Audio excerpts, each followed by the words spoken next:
Les richesses de l'homme sont inépuisables. Et quand nous allons connaître son image vraie, nous serons si émerveillés qu'aucun langage humain ne pourra transmettre cet émerveillement, cet enthousiasme et cet élan que cela produira en nous. Mais pour l'instant, nous commençons à peine de nous voir un peu plus, de nous connaître un peu plus. Imaginez que vous vous regardez dans un miroir et on ne s'est jamais en réalité observé. On nous a raconté jadis des histoires au sujet de Narcisse qui s'est regardé dans l'eau et tout d'un coup il s'est vraiment aperçu et il était très étonné comment il était beau. Et depuis, on croit qu'il a vu son corps physique et qu'il était amoureux de son corps physique, de lui-même. Mais cette beauté qu'il a vue, il a vu son âme, il a vu sa vraie richesse et c'est d'elle qui était émerveillé. Et par la suite, toute cette légende nous a laissé l'image de Narcisse, nous a laissé sa lumière et sa beauté en forme de fleurs qui portent son nom. À travers l'histoire humaine, nous pouvons trouver beaucoup d'images de cette beauté, de cette profondeur de l'âme qui nous habite, de toute cette richesse qui nous compose, seulement nous n'avons aucune idée d'elle et nous ne savons même pas nous émerveiller. Mais nous sommes à peine au début de cette nouvelle vie, de cette nouvelle perception, de cette nouvelle voyance qui nous permettra, comme Narcisse, de nous voir dans notre vraie image, de nous voir tels que nous sommes. Depuis des millénaires et des millénaires, la conscience humaine, elle est tournée vers l'extérieur, mais même si nous regardons vers l'extérieur, nous ne voyons pas grand-chose et surtout, nous ne nous voyons pas. On se regarde dans un miroir. Et est-ce que vous vous êtes aperçu à quel point nos yeux sont parfaits?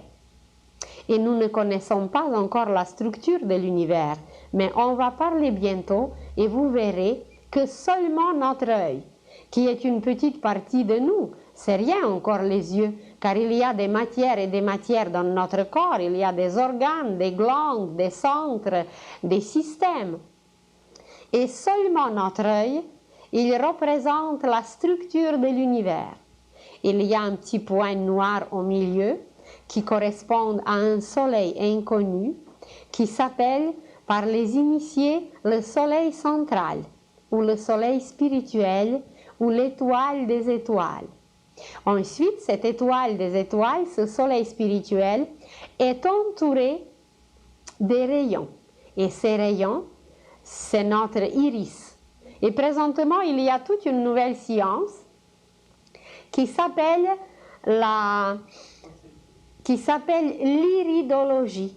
Et dans cette nouvelle science, on découvre que seulement sur notre iris, il y a des points et des points qui correspondent avec nos organes, avec nos glandes, avec toute organisation du corps. Et voilà, on peut nous découvrir selon notre iris. Il y a une autre science nouvelle, par exemple la réflexologie, qui nous décrit selon le pied, que sur notre pied, il y a des petits points qui correspondent à tout dans notre corps.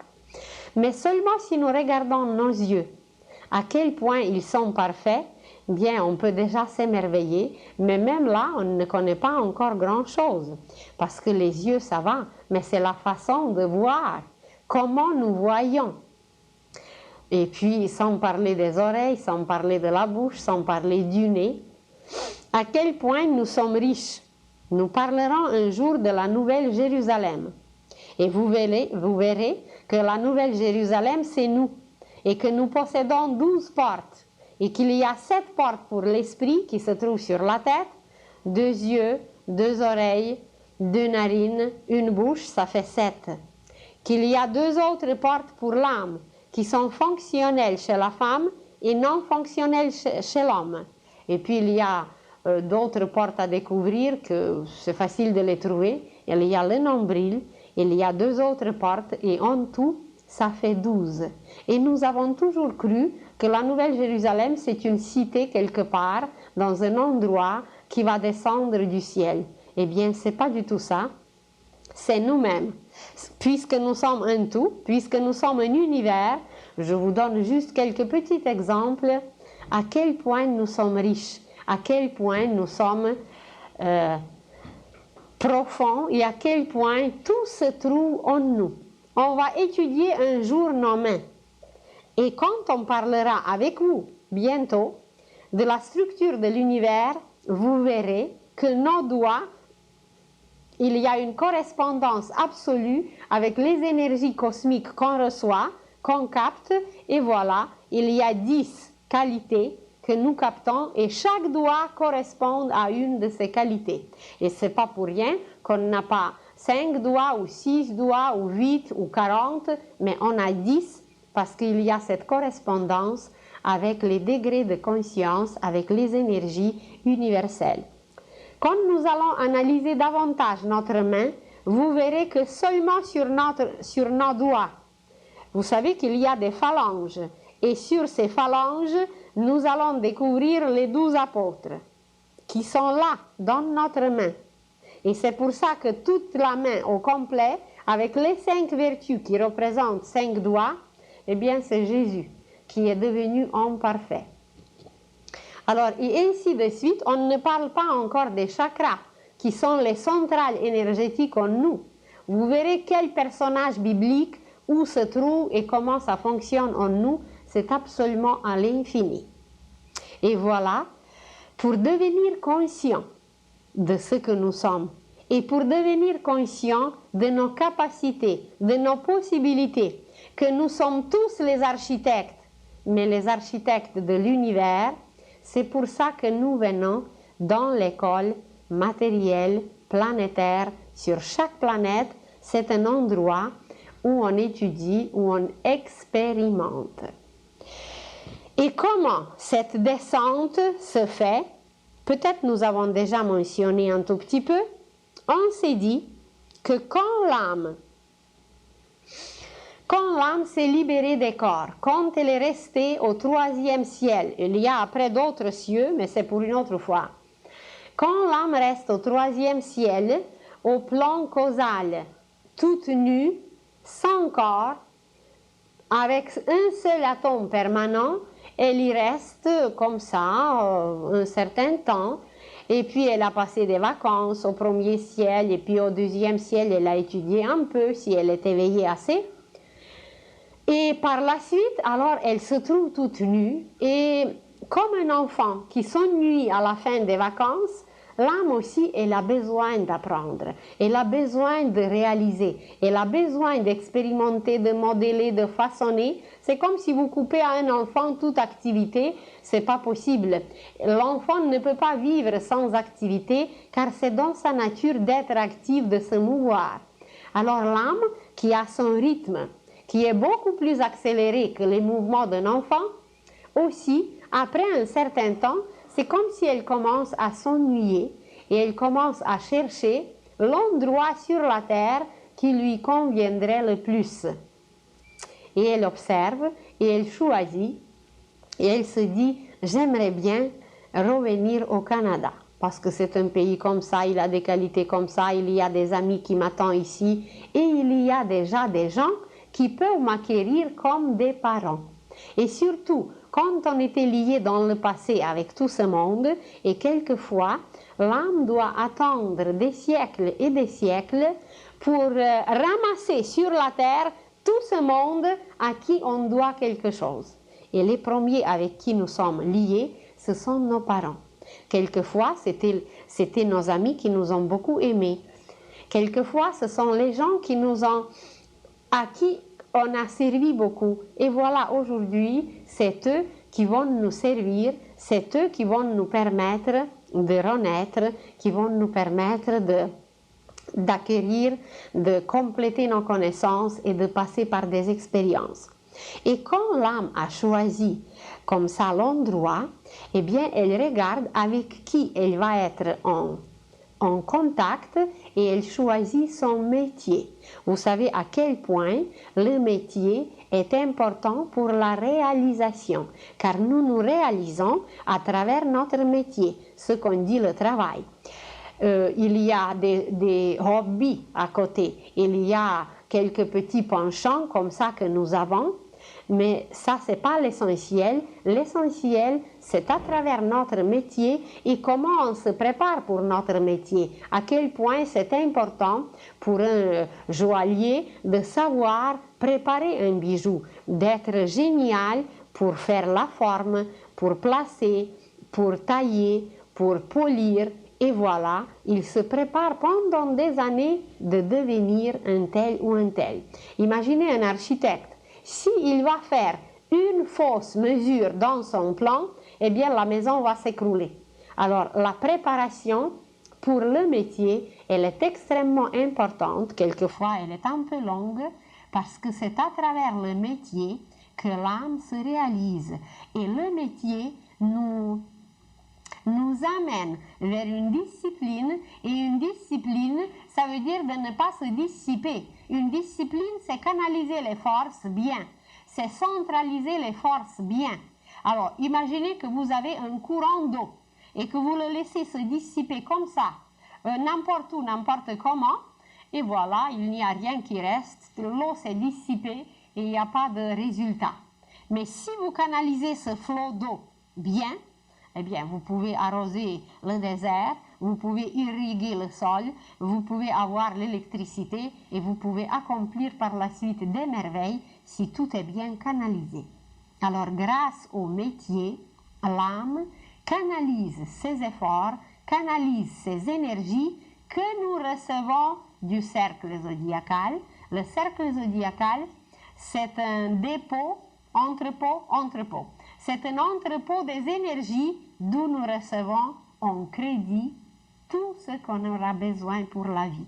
Et ceux qui connaissent l'astrologie, ils savent à quel point c'est important où notre Vénus se trouve, à quel point c'est important où une telle planète ou une autre planète se trouve, parce que même ce qu'on connaît aujourd'hui dans l'astrologie, ce n'est pas des vraies connaissances, c'est juste une petite approche qui dévoile un tout petit peu la personnalité. Mais la personnalité, c'est la servante. Et ce que nous ne connaissons pas à travers l'astrologie, c'est l'âme. C'est l'astrologie de l'âme, parce que c'est elle qui est la distributrice. La servante, exactement comme dans une maison. C'est l'âme qui donne l'argent, c'est l'âme qui donne la matière, c'est l'âme en réalité qui dirige, et puis la servante, c'est celle qui va au marché, c'est celle qui dépense, mais c'est l'âme qui pense. Alors il y a pensée et dépenser. Alors nous, la personnalité, la servante, on s'occupe déjà un peu d'elle, on la décrit sur une belle carte du ciel, elle est comme ça, elle a de telles prédispositions, elle se met en colère quand Saturne passe par son ciel, etc. Mais la vraie astrologie n'est pas encore connue. Parce que la vraie astrologie, eh bien, c'est tous les matériaux qu'on peut utiliser. Imaginez que vous bâtissez une maison et s'il vous manque un clou, un seul, eh bien, ça ne sera pas complet. Vous ne pouvez pas faire sans fenêtre, vous ne pouvez pas faire sans tel ou sans tel matériel. Et les matériaux nous sont fournis eh bien, par les constellations, par les signes du zodiaque, par les planètes. Et après, il y a des combinaisons infinies à travers les signes du zodiaque, à travers les planètes. C'est même amusant. Vous prenez par exemple Vénus. Vous prenez par exemple Mars. Ce sont deux planètes qui représentent sur notre carte du ciel deux amoureux. Il faut savoir leur relation. Parce que quand on le sait, on peut s'accorder. On peut accorder notre Vénus avec Mars. Mars qui est fort, Mars qui est extraordinaire. Mais s'il n'est pas aimé par Vénus, il va devenir destructif. Mais s'il est bien aimé, s'il est bien charmé par Vénus, eh bien, il va devenir un amant charmant. Parce que c'est un amant. On ne sait pas que le soleil et la lune, c'est les parents. Le soleil, c'est le père et la lune, c'est la mère. Alors, il faut savoir maintenant comment les planètes, comment cette parenté est situé sur la carte parce que ça pourra nous aider. Saturne, Jupiter. Saturne, c'est grand-père. Et vous savez qu'on attend l'héritage du grand-père. Alors, c'était juste une parenthèse pour vous dire à quel point tout est important et à quel point nous ne connaissons pas encore tout ce que nous utilisons. Et alors, quand l'âme s'est décidée de descendre, elle a choisi ses parents parce qu'elle était liée dans le passé ou c'était peut-être ses adversaires dans le passé, mais aujourd'hui, à travers la relation paternelle et maternelle, la personne sera obligée, si elle n'arrive pas à les aimer, au moins de les respecter. Alors, ce qui est choisi par l'âme, c'est toujours le meilleur. C'est toujours les meilleures conditions qui nous font avancer au maximum. Et nous, on ne les accepte pas toujours et on retarde tout. Et nous, on veut avoir tout autrement. On dévie le plan de l'âme et voilà, tout est dérangé, tout est retardé et il faut revenir et revenir à plusieurs reprises dans la même classe. Alors, quand le lieu, le pays, l'endroit était choisi, ce que l'âme choisit, c'est son métier. Et en correspondance avec son métier, elle va choisir les parents musiciens ou les parents cordonniers. Elle va choisir les parents tels ou les parents tels parce que surtout dans le passé, vous savez très bien comment le métier était hérité. Si le père était médecin, eh bien, il fallait absolument suivre la même lignée. C'était pour se renforcer, c'était pour renforcer certaines qualités. Aujourd'hui, ça a changé un peu. Mais quand même, si quelqu'un a choisi de faire les études, et s'il choisit les parents extrêmement pauvres qui ne pourront pas lui payer ses études, alors son métier sera raté. Il ne pourra pas accomplir la tâche. Donc, il doit choisir les parents qui vont lui fournir tout ce qui lui est nécessaire pour sa réalisation à travers le métier. Donc, c'était juste pour souligner à quel point le métier est important. Et quand le métier est choisi, alors là, l'âme attend pour que les amis, celui qui va être notre directeur, celui qui va être notre collaborateur, qui va être notre collègue, pour que tout ce monde soit sur la terre en même temps. Parce qu'il faut travailler, il y a un travail à faire, des échanges, des dettes à payer, des choses à accomplir. Alors on attend tout ce monde que nous connaissons pendant notre vie, on les attend pour qu'ils soient là en même temps. Et quand c'est fait, quand ce choix est fait, l'âme, elle passe par une salle qui s'appelle la salle de la sagesse. Et dans cette salle, il y a 24 vieillards, il y a 24 seigneurs du karma. Bientôt, nous allons parler du karma, ou tout simplement les seigneurs de la destinée. Et ces seigneurs de la destinée, dans cette salle de la sagesse, ils montrent à l'âme comment son choix se présente. Ça fait comme un film panoramatique, ça le mot, comme un film panoramatique, et en gros, en grande ligne, comme un plan, on montre à l'âme quel est son choix. Et quand elle voit les images, par exemple, que ça va être très dur, qu'elle va passer par des épreuves, qu'elle va passer par des souffrances, qu'elle va passer par des misères, si c'est une âme évoluée, si c'est une âme qui est plus éveillée, plus consciente, elle sait que plus c'est dur, mieux c'est. Parce qu'elle va évoluer très rapidement et elle va avancer très rapidement. Tandis que si c'est une âme qui a traîné un peu, dont la conscience n'est pas autant éveillée, qui ne s'intéresse pas trop à toutes sortes de choses, bien, elle va avoir peur de tout ça et elle va montrer le désir d'avoir quelque chose de plus facile. Et on va lui montrer une autre possibilité plus facile. Et c'est à elle de décider quel choix faire. Mais une fois qu'elle a dit « c'est ce chemin-là que je prends », après on ne peut plus changer. C'est comme si vous avez tiré la balle, on ne peut plus la faire revenir. C'est parti et l'âme doit accepter par la suite tout ce qu'elle a choisi, tout ce qu'on lui a présenté. Mais même là, il y a la gradation. Il y a dans certains cas un seul choix, parce que l'âme, dans sa conscience terrestre humaine, n'est pas évoluée, n'est pas éveillée. C'était quelqu'un de paresseux, c'était quelqu'un qui n'a pas fait de grands efforts, qui n'a pas cultivé, qui n'a pas modélé, façonné. Alors, il n'y a pas de choix. On lui montre une seule possibilité et voilà, vas-y. Mais même dans notre monde, c'est un peu comme ça. Quelquefois, il y a des situations où on n'a pas de choix, il faut faire ce qui se présente. Tandis que dans d'autres cas, il y a beaucoup de choix. Alors, une âme qui est plus évoluée, on lui montre 2 possibilités, 3 possibilités, ou même plusieurs, et elle choisit, elle sait que dans un tel pays, il y a de tels avantages, que dans un autre, il y a de tels avantages, et plus elle est évoluée comme conscience, plus elle choisit les conditions dures et difficiles. Et dans certains cas, il y a des âmes qui s'incarnent sur la terre qui n'ont plus de lien karmique, qui n'ont plus de lien avec personne, mais ils viennent pour aider les autres. Vous prenez par exemple un être si extraordinaire comme Mère Teresa, ou comme il y avait certains saints. Par exemple, Saint Jean, qui était le disciple préféré de Jésus, c'était quelqu'un qui n'avait plus de karma. Il n'avait rien à payer, aucune dette à personne. Mais il est venu sur la terre, il a travaillé avec Jésus, il nous a révélé l'Apocalypse, il nous a transcrit la Nouvelle Jérusalem, ça veut dire nous-mêmes, il nous a donné des prophéties, etc. Alors, ce n'était plus dans son karma qu'il devait revenir, mais il l'a fait par l'amour envers nous-mêmes. Ça, c'est le 3e cas, où il y a un choix infini et l'âme choisit pour aider les humains, pour les faire avancer, elle fait un choix.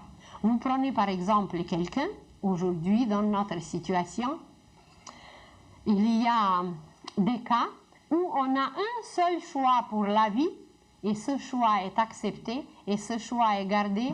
Quelqu'un s'est marié une seule fois et peu importe les conditions, peu importe la misère, peu importe quoi que ce soit, il n'y a pas d'autre possibilité, c'est une fois, c'est final.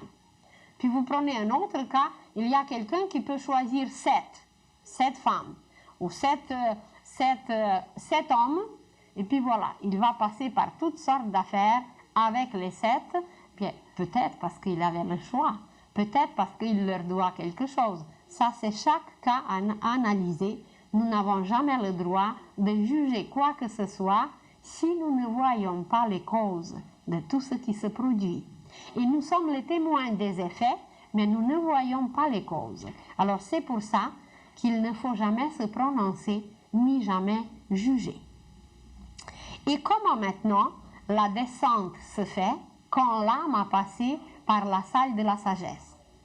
L'âme a donné son accord au Seigneur du karma et le Seigneur du karma, il possède tout notre dossier. Et dans ce dossier, chaque événement, chaque pensée, chaque sentiment, chaque geste, tout s'inscrit. C'est comme si vous imaginez un appareil quelconque chez nous qui mesure des choses, qui est un chronomètre ou je ne sais pas comment l'appeler, et ce chronomètre a une aiguille, et cette aiguille mesure absolument tout, elle saute, elle s'arrête ou elle baisse. Dès que nous on a accompli quelque chose de méchant, de criminel, eh bien elle baisse même au-dessous du 0, tandis que si c'est quelque chose de beau, ça augmente, ça augmente. Tout, absolument tout est inscrit, et seulement quand l'humanité va connaître cette seule loi, sa vie va changer au complet. Il n'y aura pas de criminels, il n'y aura pas de voleurs, il n'y aura pas de menteurs, parce qu'on va savoir qu'on ne peut faire du tort qu'à nous-mêmes. On croit qu'on a volé à quelqu'un, mais en réalité, c'est le voleur qui s'est appauvri, parce que tout ce qu'il a pris aux autres, ça lui sera enlevé. Alors, on va apprendre qu'on ne peut mentir à personne, qu'on peut mentir seulement à soi-même, qu'on ne peut être malhonnête envers personne parce que c'est seulement nos miroirs à l'extérieur on est malhonnête envers nous-mêmes et c'est nous-mêmes qu'on se fait du tort. Donc, l'âme, quand elle a donné cet accord aux 24 seigneurs de la destinée, elle prépare sa descente sur la terre. Et je crois que nous avons déjà mentionné un tout petit peu qu'elle propulse une force comme si nous on propulse un ballon. On l'a jeté, on lui a donné un coup, mais on n'a pas vu la force. On ne peut pas la voir, la force, comment elle est grande. La force va se manifester seulement par le mouvement du ballon qui va rouler jusqu'au bout de la pièce ou qui va s'arrêter au milieu, ou si c'était un mouvement plus petit, eh bien ça va être tout près. Et cette force qui a été propulsée, c'est la durée de la vie. Plus la force est grande, plus les expériences sont nombreuses, plus la vie dure longtemps et plus cette force était grande. Et plus c'est petit, eh bien l'enfant viendra pour très peu de temps et après il partira. Et voilà, quand la force était propulsée, la petite sémence, le petit atome germe que l'âme possédait, que l'âme retirait de la vie passée, comme un genre de parfum, comme les qualités qui étaient réduites et synthétisées dans cette seule sémence, dans ce seul atome, elle projette cet atome et l'atome se trouve dans le monde mental. Et dans ce monde mental, le petit atome commence à attirer une matière mentale qui se place en forme d'une cloche. Et quand cette matière est attirée, ça veut dire que le corps mental est bâti. Maintenant, comment ça marche? Quelle est la qualité de cette cloche? Vous savez qu'il y a des grosses cloches qui sonnent très bas. Leur voix est très basse et ce sont des sons très très bas. Tandis qu'il y a d'autres cloches qui sont beaucoup plus fines, qui sont beaucoup plus subtiles. Il y a d'autres clochettes qui sont toutes mignonnes, toutes petites, toutes sonores, qui sonnent complètement différemment. Et vous prenez le cristal, et ça c'est toute une cloche, ça c'est un son d'une pureté extraordinaire. Alors, la qualité de l'atome germe qui sert d'un aimant attire la qualité correspondante de la matière mentale. Plus dans le passé on a travaillé de belles choses, plus aimant sera fort pour attirer une belle matière, une matière géniale, des inventions, un mental qui va éclairer les humains, un mental qui va être extraordinaire, tandis qu'une petite sémence qui était comme ça, paresseuse, qui ne faisait pas grand-chose, bien ça va attirer des pensées moyennes. Quand même, il y aura certaines activités et une pensée qui était encore moins développée, encore moins intense, et ça va attirer une matière mentale tellement lente, tellement grossière, que ça va donner un homme brut, ça va donner un homme criminel, ça va donner un homme violent, ça va donner un homme qui va, dans ses vibrations, il va vivre dans une lenteur, il va vivre dans une bassesse, parce que c'est trop bas, c'est trop lourd. C'est la qualité du plomb. Le plomb, même vous prenez l'essence et vous dites super sans plomb. Alors ici aussi, il y a des super sans plomb avec le plomb, etc. Parce que c'est que la qualité dépend de tout ce qu'on a accompli, nous, dans le passé.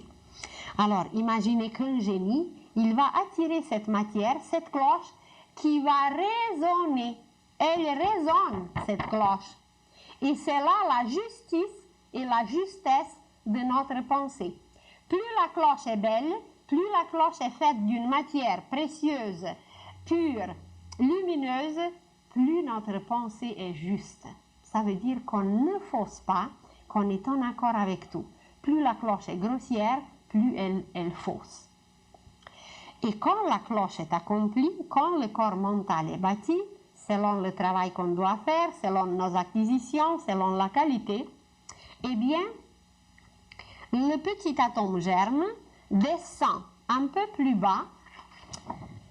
Un peu plus bas, ça ne veut pas dire que c'est un endroit, que c'est dans une sphère qu'il descend vraiment plus bas. Ça veut dire qu'il ralentit ses vibrations et qu'il rabaisse ses vibrations, car il s'agit de taux vibratoire et de l'état. Il ne s'agit pas de l'endroit, des endroits qui sont superposés. Alors, il rabaisse ses vibrations et il commence à attirer une autre matière, la deuxième cloche, c'est la cloche sentimentale.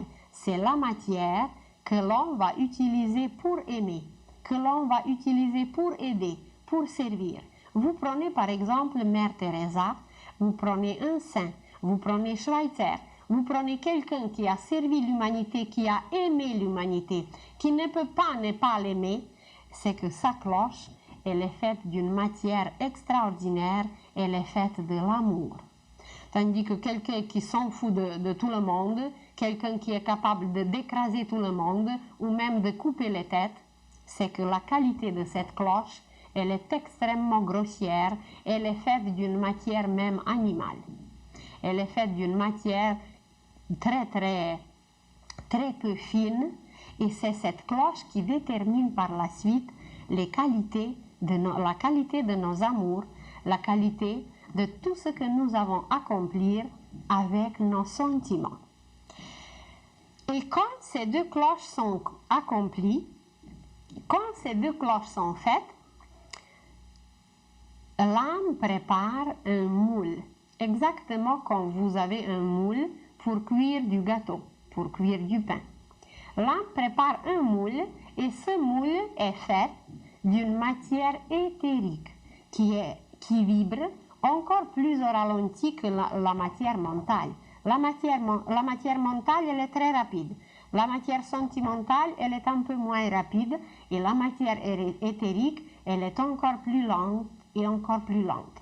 Alors, d'une matière éthérique, l'âme bâtit le moule exactement comme le bébé va être. La longueur des doigts, la grosseur de la tête, les dimensions du corps, tout comme le bébé va être cuit, quand il va sortir du sein de sa mère, le moule que l'âme prépare bien avant la conception, eh bien ce moule est déjà prêt et il dénote déjà toutes les dimensions, la grandeur, la pesanteur du bébé qui va venir au monde. Et quand le moule est prêt, il est déposé dans l'utérus de la mère qui a été choisi quelquefois des années et des années avant. Et quand le bébé se prépare de venir, il inspire sa mère et puis la mère, il dit j'aimerais avoir un bébé, j'aimerais avoir un enfant. Et puis elle imagine son bébé, comment elle aimerait l'avoir, etc. Et voilà, en réalité, elle croit que c'est elle qui aimerait avoir le bébé. Mais en réalité, c'est l'enfant qui aimerait l'avoir comme mère. Et il y a d'autres mères qui ont été en désaccord avec l'âme qui vient et la mère va se révolter. Même le moule sera déposé déjà en elle et quelquefois la conception est accomplie et la mère se révolte. Elle n'accepte pas l'enfant, elle n'accepte pas la vie et c'est là une très grande transgression contre la loi de la vie. Et ce que nous connaissons comme avortement, eh bien c'est une transgression vraie contre la loi de la vie. Un homme qui doit propager la vie, qui doit procréer la vie, qui doit soutenir la vie, qui doit lui-même devenir immortel, comment voulez-vous qu'il devienne immortel s'il supprime la vie, s'il ferme la porte à une âme en disant on ne veut pas de toi, va-t'en, on ne t'aime pas. Alors vous allez dire oui, mais pourquoi c'était permis?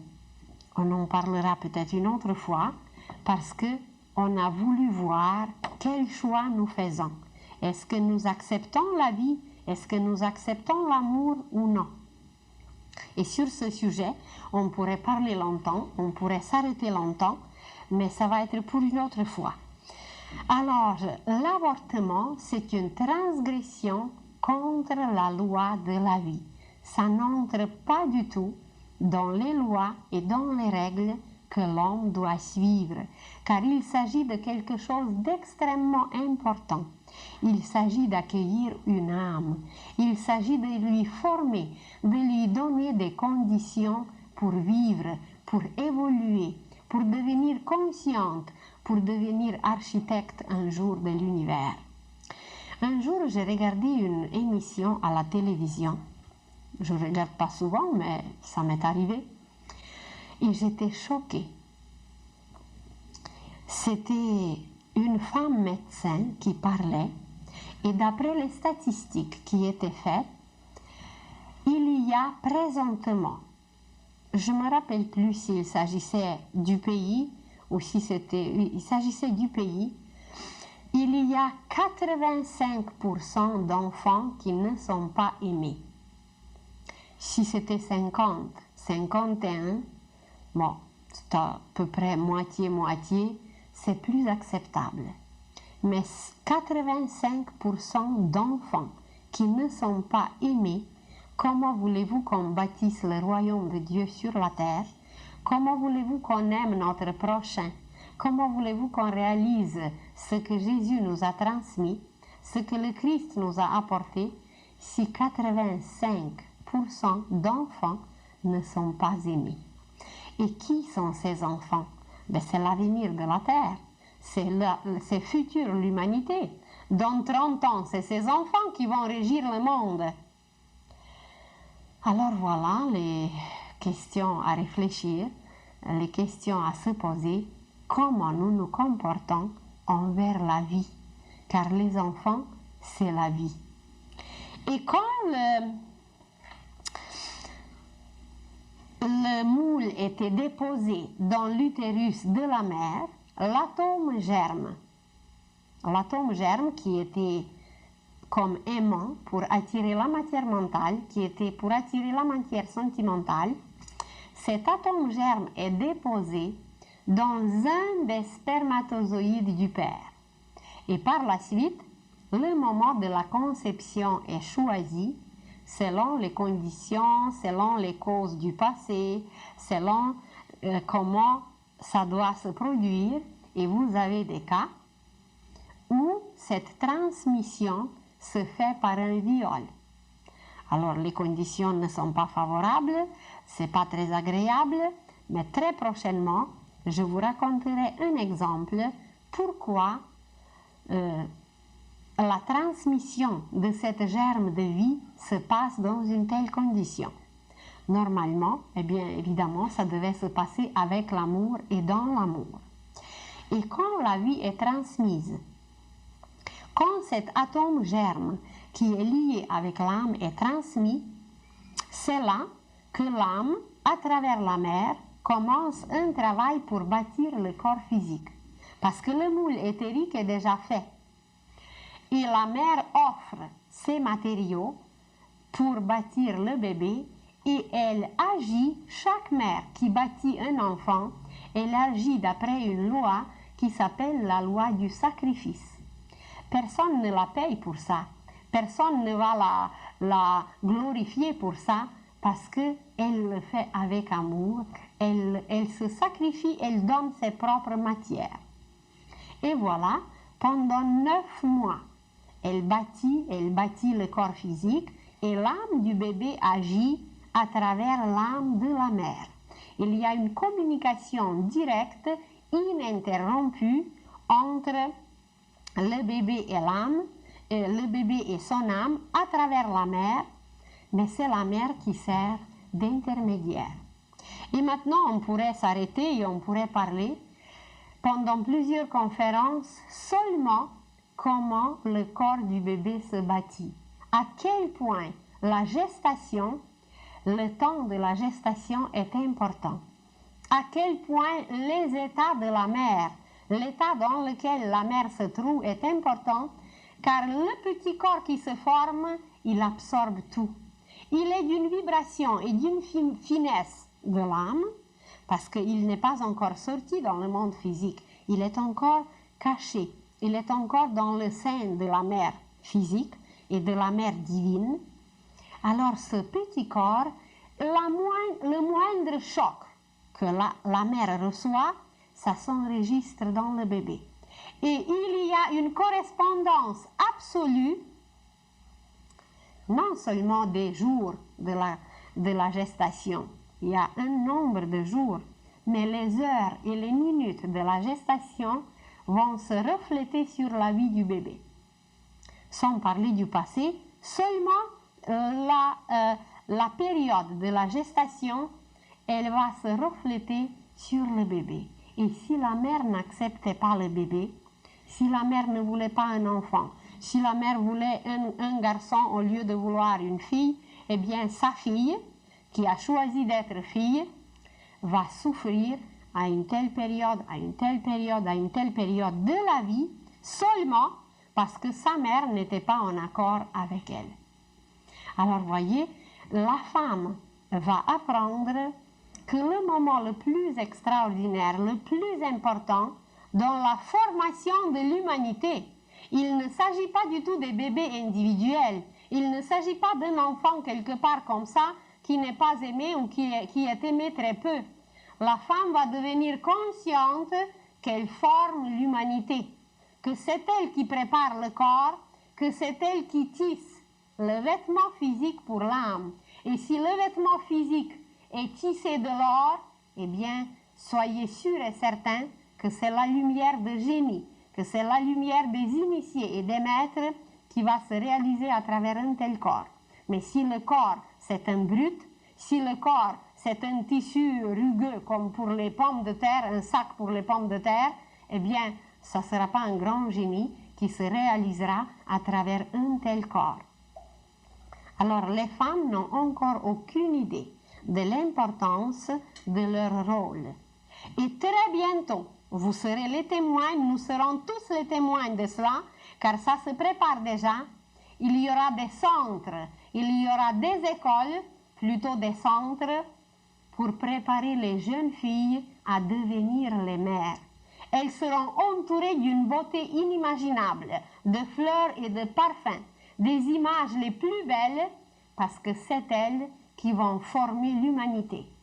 Et il existe déjà des livres qui s'appellent « L'éducation commence avant la naissance ».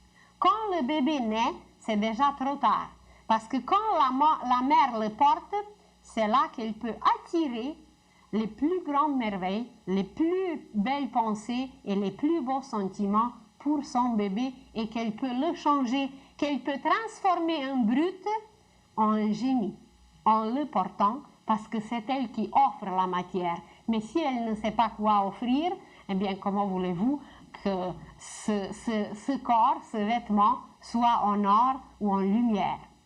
Alors le rôle d'une importance primordiale dans la préparation du corps appartient aux femmes, parce que c'est la femme qui a eu la clé de l'intelligence cosmique. C'est aux femmes que l'intelligence cosmique a confié la clé de former le corps. Évidemment, l'homme a son rôle de préparer d'autres choses. Ça ne diminue aucunement le rôle de l'homme. Il a un autre travail autant important sur d'autres plans, mais quand on parle du corps physique, qui est le seul visible pour l'instant, et sur lequel tout le monde s'arrête parce qu'on ne voit pas nos pensées et nos sentiments, eh bien c'est la femme qui va devenir une vraie formatrice consciente du corps humain. Et l'avenir de la Terre, de l'humanité, va dépendre de ce travail. Ça s'appelle la galvanoplastie spirituelle. Et dans cette galvanoplastie spirituelle, la femme deviendra la vraie formatrice des corps lumineux. Elle peut attirer les meilleurs éléments, les meilleures matières pour former le corps. Et voilà, le bébé qui a passé tout ce temps de préparation au sein de sa mère, quand il est fait, quand il est accompli, eh bien, il vient dans ce monde. Il vient dans ce monde et c'est là, nous croyons que c'est là que la vie commence. Tandis qu'en réalité, la vie a commencé quand l'âme a projeté cet atome germe. Quand l'âme a projeté l'atome germe, c'est là que le cycle nouveau de la vie a commencé. Cette image que vous voyez ici,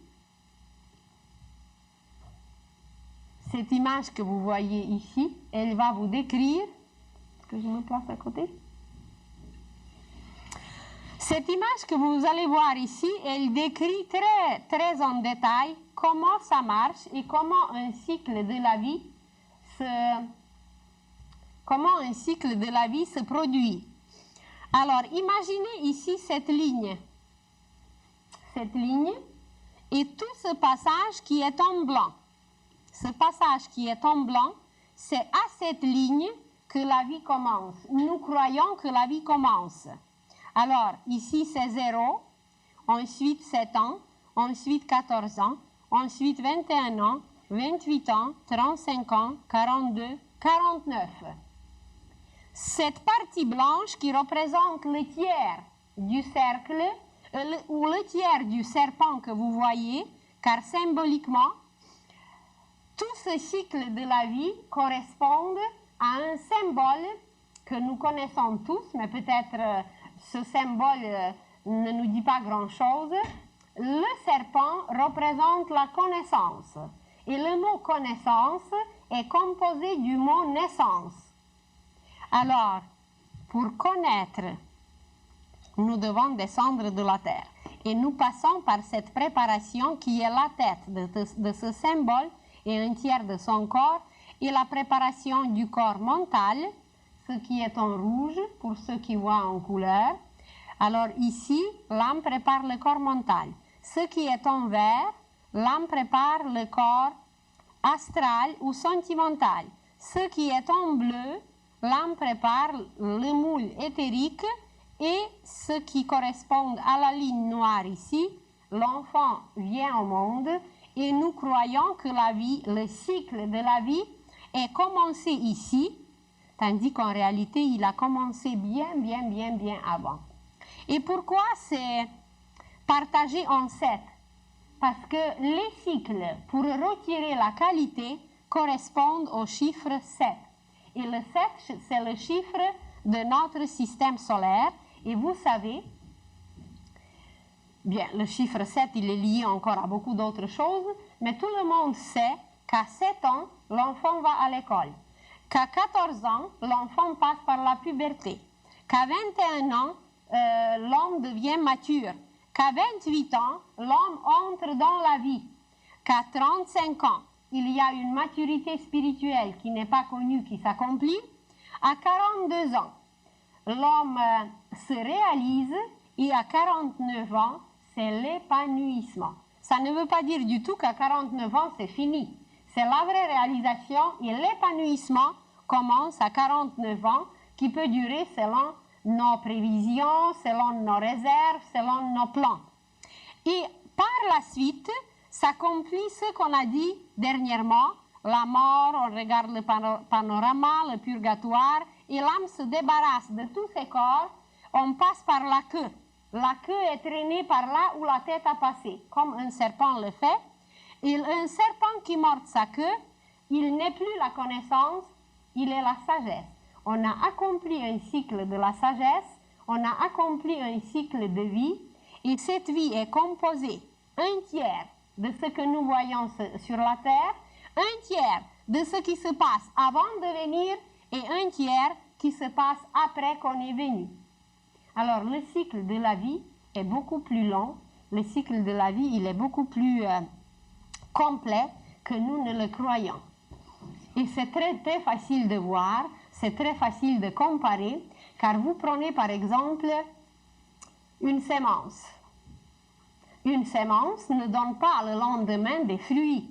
On la place au sol, et pendant tout l'hiver, ou au moins pendant un certain temps, vous prenez le blé, on l'a placé au sol, et puis rien ne se passe. L'hiver passe, les mois passent, et on ne voit pas la sémence, tout est couvert de neige, et nous on a l'impression qu'il n'y a aucune préparation, rien ne se fait, mais demandez à un cultivateur, seulement un simple cultivateur, et il va vous dire à quel point cette période cachée au sol, sous la neige, dans le froid, à quel point c'est important, car la petite sémence, dès qu'elle était placée dans le sol, elle déclenche les forces dont on n'a aucune idée. Elle collabore, elle communique avec les astres, avec les constellations, et le petit blé, la petite sémence qui était mise dans la terre, on peut aussi faire sa carte du ciel, parce que ce n'est pas chaque sémence qui donne le même fruit.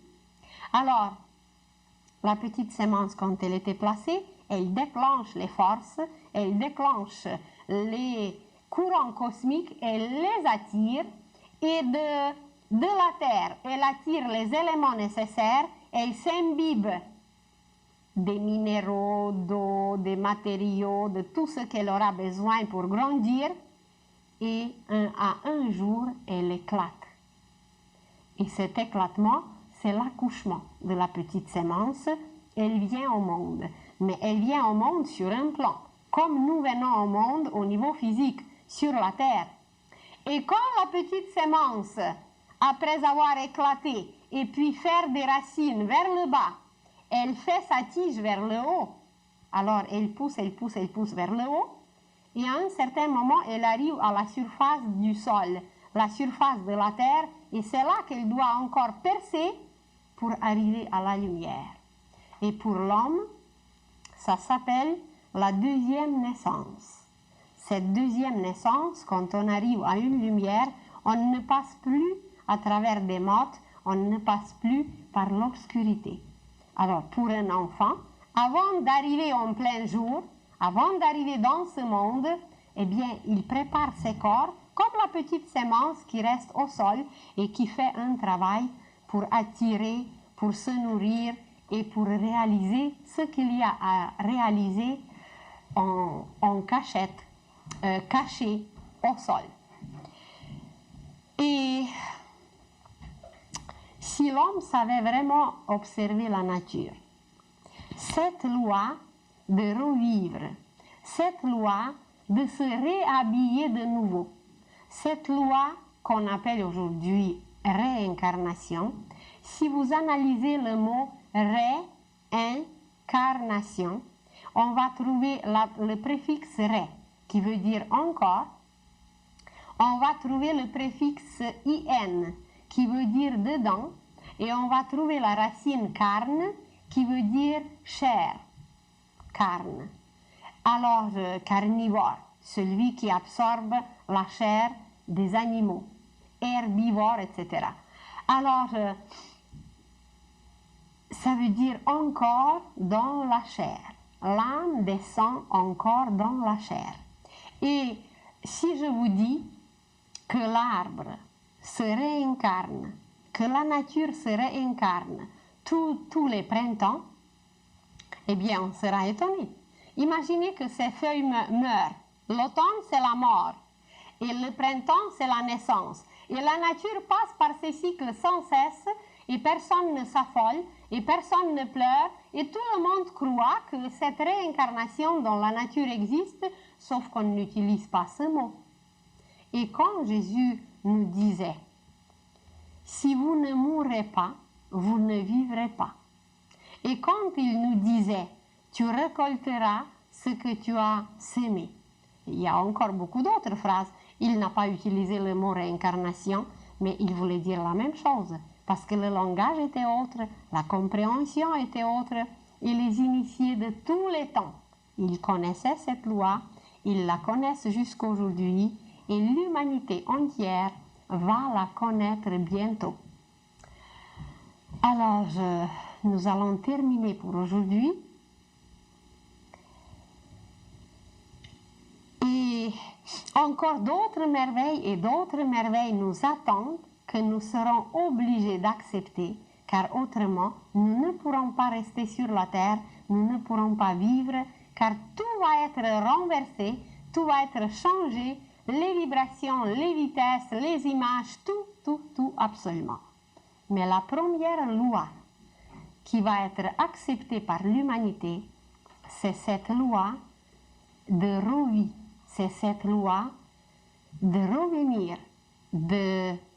d'améliorer la qualité dans la matière, pour devenir conscient qu'on est les fils de Dieu, qu'on est les enfants de Dieu et qu'on contient en nous-mêmes l'univers entier.